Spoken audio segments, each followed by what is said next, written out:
परमात्मा पाप कर्म दंड को भी काट सकता है। अभी तक जिस भी संत व महापुरुष से मिले उन्होंने यही बताया कि पाप कर्म फल भोगने से ही समाप्त होगा। वह प्रभु कौन है? वो जो पाप को काट देता है, काल के बंधन से छुड़वा देता है। उसका वास्तविक नाम क्या है? पूजा की विधि क्या है? ये सभी प्रश्नवाचक चिन्ह पूर्ण रूप से हटाने के लिए अवश्य सुने जगत गुरु तत्वदर्शी संत रामपाल जी महाराज के अमृत वचन, सभी पवित्र शास्त्रों के आधार पर। सत साहिब। और 25 में स्पष्ट किया है कि जो एक परमात्मा की भक्ति छोड़कर अन्य देवताओं की साधना वो भक्ति करते हैं वो मूर्ख लोग हैं। और यही प्रमाण परमात्मा दे रहे हैं कबीर जी कि हम चारों युगों में आते हैं। कूक कूक कहा हम हेल रहे, हमने आवाज लगा लगा कर जनता को समझाया और सच्चे सच्चे ज्ञान रूपी हीरे मोती बरस रहे हैं और सच्ची भक्ति ना करके ये लोग डले ढो रहे हैं, अन्य साधना अन्य देवताओं की पूजा कर रहे हैं। फिर क्या बताते हैं? सतयुग में मनु समझाया, कालवश रहा नहीं मार्ग पाया, उल्टा दोष मोहे लगाया, वाम देव मेरा नाम धराया। परमात्मा आकर अपनी महिमा बताते हैं कि उल्टा दोष मेरे पर लगा दिया और मेरा वाम देव नाम रख दिया।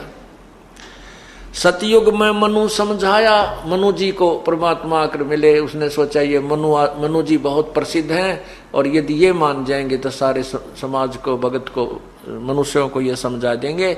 लेकिन ये मान बड़ा इस जीव को परमात्मा के निकट नहीं आने देती। अब मनु जी की महिमा हो रही थी, सब ऋषि जन उनका आदर करते थे। अब मनु जी भगवान की वाणी को नहीं माना, उल्टा उन्हीं को दोष दिया।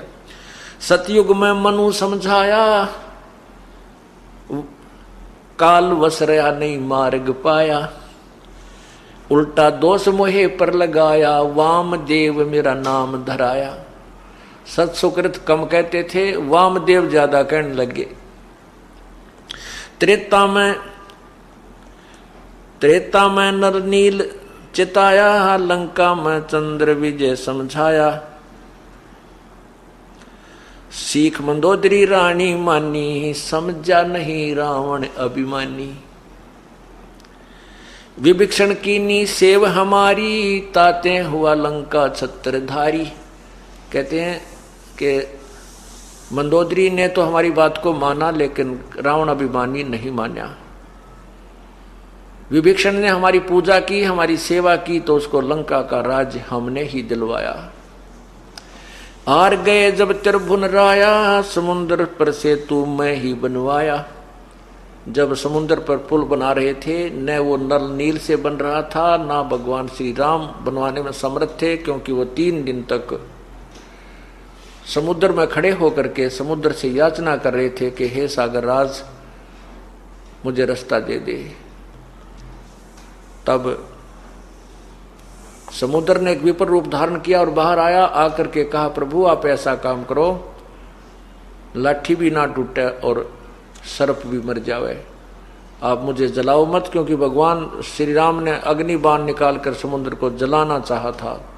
तब समुद्र ने मानव रूप धारण करके बाहर आकर के कहा था, समुद्र देवता ने, यानी इन प्रत्येक, जैसे सूर्य है, प्रकाश के जितने स्रोत हैं और समुद्र है, वन है, पृथ्वी, इनका सब एक एक देवता होते हैं। वो जल देवता नहीं है, उस जल का कंट्रोलर, जैसे सिंचाई विभाग में चीफ इंजीनियर होते हैं, कंट्रोलर होते हैं, ऐसे वो देवता प्रकट हो गया उनके सामने आकर। तब उन्होंने बताया था कि आपके सेना में नल और नील नाम के 2 सैनिक हैं, इनके हाथ में शक्ति है। वो शक्ति नल नील को कैसे प्राप्त हुई थी डिटेल में तो आगे बताऊंगा, केवल एक संकेत आपको देता हूं। पहले ये भूमिका बना रहे हैं इस सत्संग की। तो नल नील भी नहीं कर सके। परमात्मा कबीर मुनिंदर नाम से त्रेता युग में आए हुए थे, नल नील उनकी शरण में आए थे, तब उनको परमात्मा ने एक शक्ति दी थी कि उनके हाथ से कोई वस्तु पानी में नहीं डूबेगी। तो नल नील भी उस दिन अभिमानी बन गए थे, तो भी तभी परमात्मा ने स्वयं जा करके एक अक्षेत्र के पहाड़ के पत्थरों को हल्का कर दिया था अपनी शक्ति तय। उस पहाड़ के पत्थरों को उठा करके समुद्र पर पुल बनवाया गया था। आर गए थे जब त्रिभुवन राया, समुद्र पर सेतु मैं ही बनवाया। 3 दिवस राम अर्ज लगाई, समुद्र पर गटे युक्ति बताई। नर नील की शक्ति बताई ही, नर नील में मस्ती छाई। उन्हें कीन्या याद गुरुदेव, ताते हम शक्ति छिन लेव। नर नील को लगी अंघाई, ताते पत्थर तेरे निभाई। मैं कीने हल्के वो पत्थर भारी, सेतु बंधा रघुवर से ना तारी। मैं कीने हल्के वह पत्थर भारी, वो भारी पत्थरों को मैंने हल्का किया था, तब सेतु बांध रघुवर से ना तारी। तब उन हल्के हुए पत्थरों से समुद्र के ऊपर पुल बनाकर रघुवर यानी भगवान श्री राम ने सेना को पार किया। लीने चरण राम जब मोरे, लक्ष्मण ने दोहों कर जोड़े। जब वो पत्थर हल्के हो गए और तैरने लगे, परमात्मा पूर्ण ब्रह्म जी कहते हैं कबीर जी कि जब मुनिंद्र रूप में मैं संत रूप में आया था, ऋषि रूप में, तब श्री राम ने मेरे चरण लिए और लक्ष्मण ने दोनों हाथ जोड़कर मेरे से मेरी प्रशंसा की, बधाई दी, धन्यवाद किया। लीने चरण राम जब मोरे, लक्ष्मण ने दोहों कर जोड़े। दोनों बोले एक विचार, ऋषिवर तुम्हारी शक्ति अपार। दोनों भाई राम और लक्ष्मण ने कहा कि हे ऋषिवर तेरी शक्ति अपार है। दोनों बोले एक विचार, ऋषिवर तुम्हारी शक्ति अपार। हनुमान नतमस्तक होया, अंगद सुग्रीव ने मान्या लोहा। है कहते हनुमान जी भी नतमस्तक होए जब ऐसी लीला देखी, और अंगद जैसे महाबली जिन्होंने रावण के दरबार में अपना पैर रख दिया था कि अगर तू तेरे कोई योद्धा है तो मेरे पैर न हटा दे। कहते हैं रावण की सारी सेना लगी थी तो भी उसका पैर नहीं हटा था, डगमग नहीं हुआ था, टच से मस नहीं हुआ। ऐसे महाबलियों ने, सुग्रीव जैसे विद्वान ने भी कहते हैं मेरा लोहा मान्या, अर्थात मेरी महिमा से प्रभावित हुए, मेरी शक्ति से प्रभावित हुए। परमात्मा स्वयं बता रहे हैं कबीर जी। हनुमान नतमस्तक होया, अंगद सुग्रीव ने मान्या लोहा। सेतु बंद का भेद न जाने भाई, सोके देने राम बड़ाई। सेतु बंद का मर्म न जाने भाई, यानी इसकी वास्तविकता परिचित नहीं है, और केवल कहते हैं श्री राम ने पुल बना दिया। श्री राम जी ने तो पुल नहीं बनाया, क्योंकि उन्होंने तो समुद्र से याचना की, समुद्र ने आके नर नील का नाम लिया। नल नील ने कहा, ने कोशिश की, क्योंकि उस दिन उन्हें अभिमान हो गया, उनके हाथ से वो पत्थर नहीं तरे। फिर स्वयं परमात्मा को याद किया, प्रकट हुए और उनका पत्थर हल्के किए गए, तो वो पुल बनाया।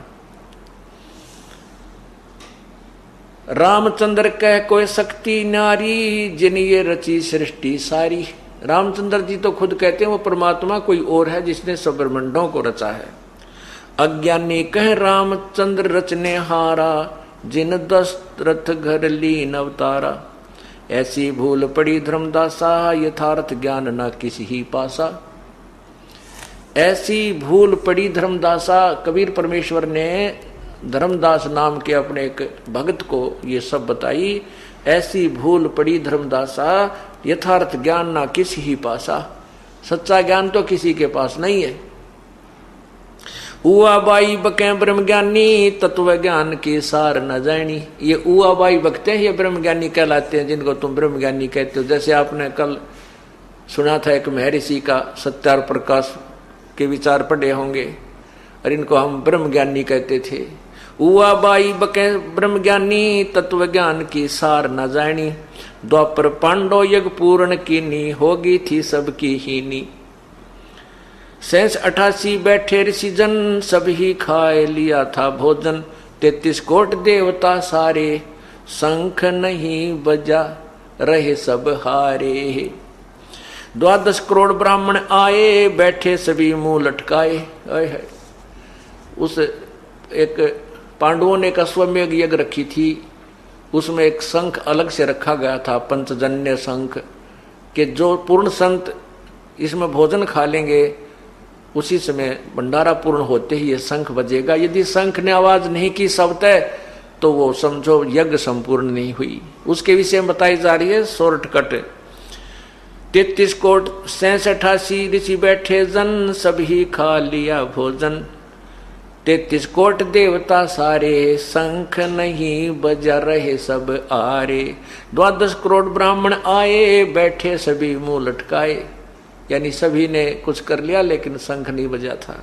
ब्रह्मा विष्णु शिव गुप्त यज्ञ माहे, बाजा ना शंख भोजन खाए। ये ब्रह्मा विष्णु महेश भी कहते हैं, गुप्त रूप में वहां विराजमान थे, उनने भी भोजन कर लिया तो भी शंख नहीं बजा। ब्रह्मा विष्णु शिव गुप्त यज्ञ माहे, बाजा ना शंख भोजन खाए। 56 करोड़ यादव आरे, देख रहे तमाशा सारे। 56 करोड़ यादव वहां पर आए हुए थे और सभी ये तमाशा देख रहे थे। कृष्ण चंद्र पर लगी आशा भारी, नहीं बजा सके शंख बाल बिहारी।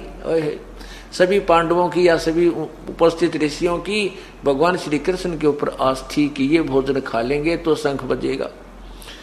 कृष्ण चंद्र पर लगी आशा भारी, नहीं बजा सके शंख बाल बिहारी, वो भी शंख नहीं बजा सके।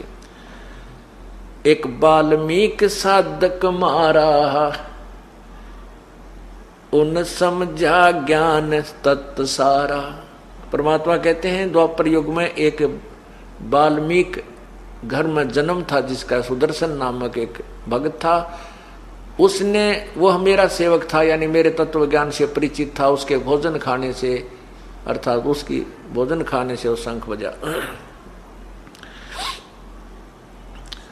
एक वाल्मीकि साधक मारा, उन समझा ज्ञान तत् सारा। श्री कृष्ण जब ध्यान लगाया, निरंजन ने गुप्त भेद बताया। अब श्री कृष्ण जी, क्योंकि वहां का जो मुख्य यज्ञ करता था पांडवों के गुरुजी थे, अब उनके किसी से भी जब शंख नहीं बजा तो श्री कृष्ण जी भी, ये भगवान विष्णु ब्रह्मा शिव जी भी जब दुखी होते हैं, इनसे कार्य पूरा नहीं होता है, तो ये किसी परम शक्ति की तरफ अपना ध्यान लगाते हैं और शक्ति की ओर। तो इनका जो कंट्रोलर है ज्योति निरंजन, ये ब्रह्म है, उसने गुप्त रूप से प्रेरणा की कि तुम्हारा काम मैं बताता हूं कहां से बनेगा। एक ऐसे वाल्मीकि नाम का एक साधक है, उसको तुम लाओ बुलाकर तो तुम्हारा काम बनेगा। श्री कृष्ण जब ध्यान लगाया, निरंजन ने गुप्त भेद बताया। कृष्ण चंद्र पांडव समझाया, एक सुदर्शन भगत बताया। वह यज्ञ में आवे भाई, तब ये शंख बजा आवाज कराही। वाल्मीकि है साधक पूरा, पूर्ण प्रभु के चरण हजूरा। श्री कृष्ण जी पांडवों को समझा रहे हैं कि एक वाल्मीकि कुल में एक साधक है और वो पूर्ण है। पांचों पांडव चले सुदर्शन पासा, मैं कीन्या एक अजब तमाशा। परमात्मा कबीर जी धर्मदास को बता रहे हैं कि जो पांचों पांडव और कृष्ण जी मेरी तरफ रूप से सुदर्शन की झोपड़ी की तरफ चलने लगे, मेरे सेवक की तरफ, तो मैंने एक और तमाशा किया। पांचों पांडव चले सुदर्शन पासा, मैं कीन्या एक अजब तमाशा। भेज दिया सुदर्शन के ठोरा, सुदर्शन रूप धर बन बैठा बोला। परमात्मा कहते हैं मैंने अपनी गुप्त प्रेरणा से सुदर्शन जी को तो कहीं और भेज दिया और उसके स्थान पर मैं खुद बोला बड़ा वैसा ही बनकर बैठ गया। 6 जनों मोए अष्टांग लगाई, तब मैं वाके संग यज्ञ में आई। मोए देख मन में सब हंसी आई, यह शूद्र कैसे शंख बजाई।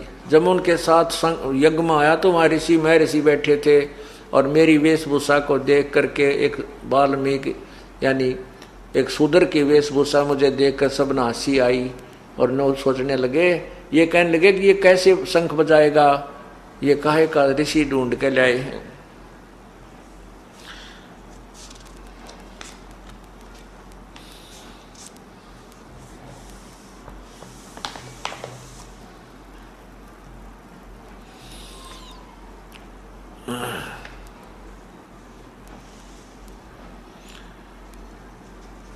अब परमात्मा, ये तो एक कहानी है कि परमात्मा आए फिर उनका यज्ञ संपूर्ण हुआ, ये आगे बताएंगे आपको।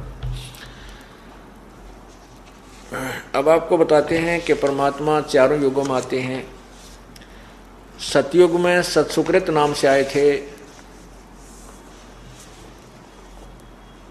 वो आपको बता दिया कि उस समय बहुत ही कम भक्तों ने नाम उपदेश लिया, लेकिन परमात्मा ने अपना ज्ञान का प्रचार पूरा किया और अपनी सतिथि वहां पर पूरी दृढ़ बनाई। उसके बाद त्रेता युग में जो मुनिंदर रूप में परमात्मा आए, ये नल और नील, नल और नील ये दोनों आपस में मौसी के बेटे थे, अर्थात इनकी माता सगी बहन थी। इनका माता पिता कि दोनों के ही शरीर त्याग गए थे छोटी ही उम्र में, और ये मानसिक और रोग से दोनों पीड़ित थे। इनके ऊपर 3 ताप का कष्ट था। इन्होंने अपने कष्ट निवारण के लिए तत्कालीन सभी ऋषियों महर्षियों के पास अपना उपचार, अपना भक्ति मार्ग से, भक्ति विधि से, आध्यात्मिक तरीके से उपचार करवाया। वेदों से भी औषधियां खाई, कोई भी काम नहीं आई। सभी ऋषि महर्षियों ने अपनी विधि बताई, बेटा ऐसे कर लो, ऐसा कर लो। उन्होंने जब सब कुछ कर लिया, सब जंतर मंत्र किए, सब जो उन्होंने जाप बताया था जाप किया, जो धर्म बताया था वो धर्म किया, वो पुण्य किया, साधना की, अनुष्ठान किए, लेकिन फिर भी उनको कोई राहत नहीं मिली। तब ऋषि महर्षियों ने जिनके पास वो जाते थे उनको बताया, बेटा ये तुम्हारे प्रारब्ध का कष्ट है, ये तो भगवान ने तुम्हारे भाग्य में लिखा है, और भाग्य के लिखे को हम कोई भी नहीं मिटा सकता, विधाता के लिखे को कोई नहीं मिटा सकता। आप परमात्मा की भक्ति करते रहो, आपका भविष्य का जीवन अच्छा बनेगा। पुण्यात्माओं, तत्व ज्ञान का और इस लोक वेद का इतना ही अंतर है। तत्व ज्ञान में यह बताया जाता है कि परमात्मा की, पूर्ण परमात्मा की भक्ति से सर्व रोग और सर्व ताप खत्म हो जाते हैं। प्रारब्ध में लिखा हुआ कर्म, पाप कर्म भी कट जाता है, समाप्त हो जाता है। और लोक वेद के आधार से ये संत ऋषि जन बताते हैं कि किया हुआ कर्म तो भोगना ही पड़ता है। ये तब तक भोगना पड़ता है जब तक उसको कोई कष्ट निवारक संत ना मिले, तत्वदर्शी संत नहीं मिलता। जैसे किसी के पैर में कांटा लग गया हो और वो किसी के पास जाता है कि मुझे ये पीड़ा क्यों हो रही है, वो बताता है देख करके तुझे कांटा लगा है, कांटे के कारण तुझे पीड़ा हो रही है, और वो कहे कि कांटा तो मैं निकाल नहीं सकता, ये तो तेरे लगा ही रहेगा, तू ऐसे कर ये जूते पहन ले, तुझे भविष्य में कांटा नहीं लगेगा। जूता, कांटा लगे पैर में, जूता पहना नहीं जा सकता, वो तो जूता निकले और फिर जूता, वो कांटा निकले फिर जूता पहने, इस डर से है भगवान कहीं फिर कांटा ना लग जाए। अब आपके ऊपर कोई आपत्ति आई है, आपके कोई टेंशन बनी है, टेंशन किस कारण से बनी है? कोई आपको ऐसी पीड़ा सता रही है, कोई घर में दुख है, कोई व्यवसाय में हानि है, या कोई बालक बीमार है, या स्वयं को कोई पीड़ा है, तो वो उसके कारण आपकी टेंशन बनी है, आपको पीड़ा बनी है। वो पाप रूपी कांटा, वो टेंशन आपको खटक रही है किसी कारण से। जब तक वो काम आपका ठीक नहीं होगा, आपकी वो टेंशन खत्म नहीं हो सकती। वो जो आपको कांटा सता रहा है, रड़क रहा है, वो कांटा निकला अर्थात आपका वो काम बने, फिर आप वो कांटा निकला, यानी वो आपका जो बिल्कुल भयंकर जो कष्ट आप रहा था वो भगवान निवारण कर दे, फिर आप राम नाम का जूता आप पहनोगे इस डर से कहीं भगवान वो आपत्ति फिर ना गिर जाए मेरे पे। फिर वो राम नाम का जूता आप कभी नहीं निकालोगे। आप रास्ते में जा रहे हो और आपका कांटा लग जा, तो फिर आपका कांटा निकालने के बाद जूता पहनोगे, आप फिर सारे रास्ते जूता नहीं निकालोगे, कहीं फिर वो कांटा ना लग जा। इसी प्रकार इस जीवन के सफर में हम चल रहे हैं, हमें पाप रूपी कांटे लगे हुए हैं, और ये कांटे नहीं निकलेंगे तब तक हम राम नाम का जूता भी नहीं पहन सकते, क्योंकि वह टेंशन पहनने ना दे।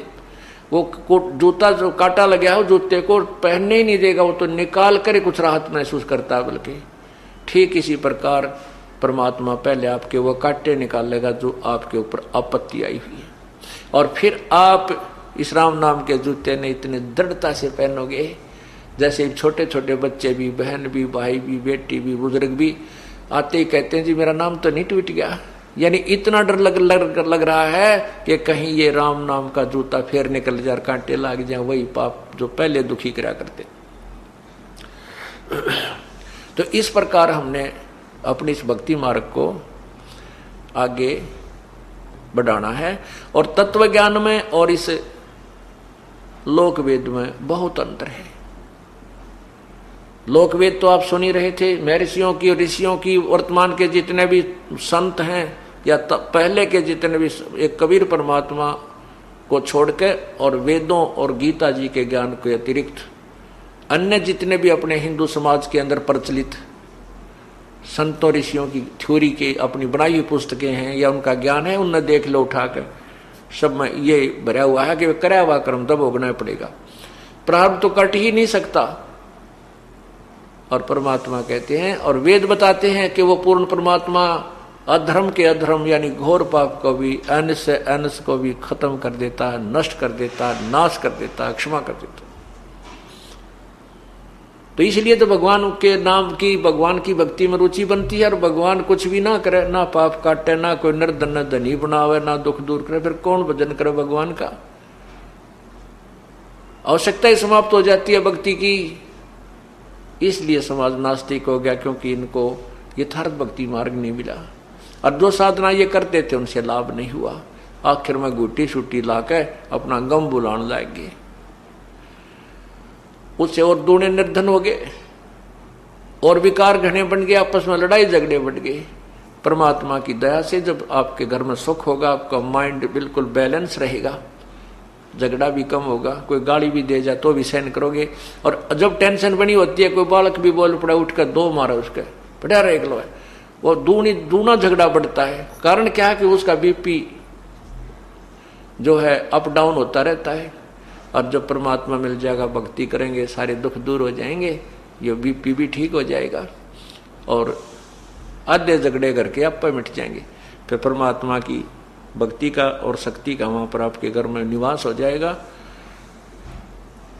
तो फिर भी आपको एक अजीब शांति और मिलेगी। तो इसी प्रकार उस नल और नील ने सभी ऋषियों महर्षियों के पास जाकर के ये सुन लिया था कि ये तुम्हारे प्रारब्ध का कर्म है, तुम्हें भोगना ही पड़ेगा। नल और नील केवल मृत्यु की इंतजार कर रहे थे कि कब वो दिन आवे, हमारा यहां से झंझट मिटे, ये रोग तो बहुत सता रहा है। परमात्मा दया करते हैं, मुनिंदर रूप में प्रकट वो पूर्ण ब्रह्म, मुनिंदर ऋषि के रूप में प्रकट वो पूर्ण ब्रह्म परमात्मा कबीर देव एक दरिया के किनारे सत्संग कर रहे थे। वहां पर भक्तजन आते थे, श्रोता आते थे, सुनते थे, कुछ उनके निजी भक्त भी वहां आते थे, सुनते थे। एक दिन सौभाग्य प्राप्त हो गया नल और नील को भी उस परम पिता के दरबार में जाने का। नल और नील को यह विश्वास नहीं था कि तुम स्वस्थ हो जाओगे, लेकिन दुनिया जाति देख रही थी, औरों के मुख से सुन रहे थे, बड़े महापुरुष आए हैं, बड़े दुख दूर करते हैं, लेकिन नल नील को विश्वास कतई नहीं था। फिर भी सोचा चल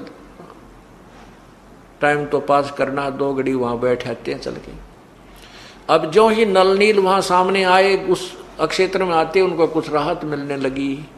और जो ही परमात्मा के चरण छुए उन्होंने आकर के, और परमात्मा ने दोनों के हाथ सिर पे हाथ रखा, हाथ रखते उनका सर्व रोग समाप्त हो गया। अब नल नील को ऐसे लग रहा है जैसे तुम्हारे शरीर में कोई रोग था ही नहीं। इतना चमत्कार देखकर, ऐसी लीला देख करके दोनों के दोनों चरणों में गिर गए, बहुत फूट फूट कर रोने लगे। हे परमात्मा, तुम आप कहाँ छुपे थे? हे महाराज जी, हे ऋषि महाराज, हे ऋषि जी आप कहाँ थे? हम तो बिल्कुल हार चुके थे, थक चुके थे। हमने तो सोच लिया था कि अब तो ये हमारे कष्ट का निवारण मृत्यु के साथ ही होगा। सारी कहानी बताई कि हे ऋषिवर, हमने सभी ऋषियों से, महापुरुषों से उपदेश भी लिया, उनके द्वारा बताई विधि का भी प्रयोग किया, साधनाएं भी की, लेकिन हमारा कोई कष्ट दूर नहीं हुआ था। आज आपके आशीर्वाद मात्र से हम स्वस्थ हो गए प्रभु। तो परमात्मा ने कहा, बेटा आप सत्संग सुनो, बैठकर उपदेश ले लो। ये तो आपको, ये तो कांटा निकाला है मैंने, और ये सफर अभी लंबा, इसमें और भी कांटे लग सकते हैं, इसलिए जो जूता हम देंगे ये ISI मार्ग का, इसने पहन के देखो जो कांटे लग जाते हैं। अर्थात ये पूरा सुरक्षा कवच आपको दिया जाएगा पूर्ण परमात्मा की साधना का। नल नील ने सत्संग सुना और परमात्मा का उपदेश ले लिया, उनको गुरु बना लिया। अब गुरु बना लिया उनका, तो उनको तो इतना दृढ़ विश्वास हो गया कि हमारा जीवन दान ही प्रभु ने दिया है।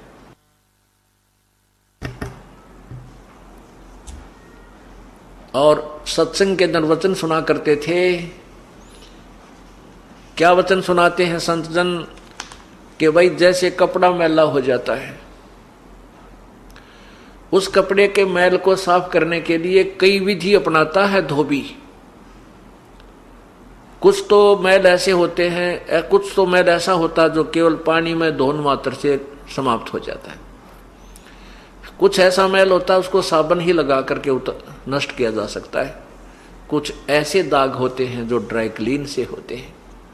ठीक इसी प्रकार हमारी आत्मा जो अंतःकरण रूपी कपड़ा बहुत युगों से मैला हो चुका है, इस मैल को यानी पाप कर्मों को नष्ट करने की विधि कई प्रकार की अपनानी पड़ेंगी।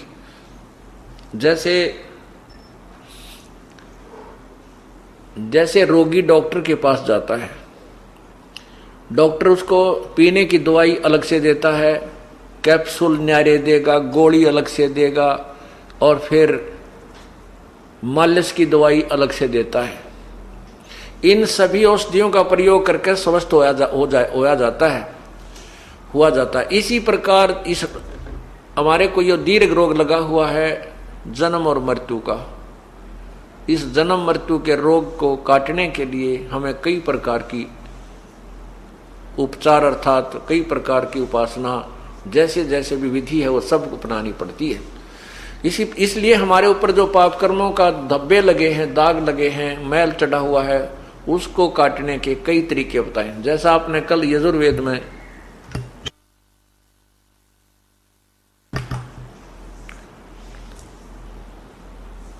पढ़ा के दान देने वाले के पाप को परमात्मा नष्ट कर देता है। फिर भक्ति कर्म चाहे देवता करो, देव माने चाहे ऋषि करो चाहे भक्त करो, सभी के पापों को वो पूर्ण परमात्मा नष्ट करता है। इसी प्रकार जैसे कुछ तो पाप ऐसे हमारे सेवा से कटेंगे, यहाँ सत्संग में आने से हम जितनी कुछ सेवा करेंगे, कोई जिसकी भी जैसी इच्छा है, जैसी भी उसका शरीर काम कर सकता है, नियत यार है मैं सेवा करूं। माया का संसार है, कदम कदम पर धोखा है, शरण ले लो सतगुरु की, यही सुनहरा मौका है। ऐसे ही आध्यात्मिक वीडियो देखने के लिए हमारे चैनल को सब्सक्राइब करें। बोलो बंदी छोड़ सतगुरु रामपाल जी महाराज की जय। सत साहिब।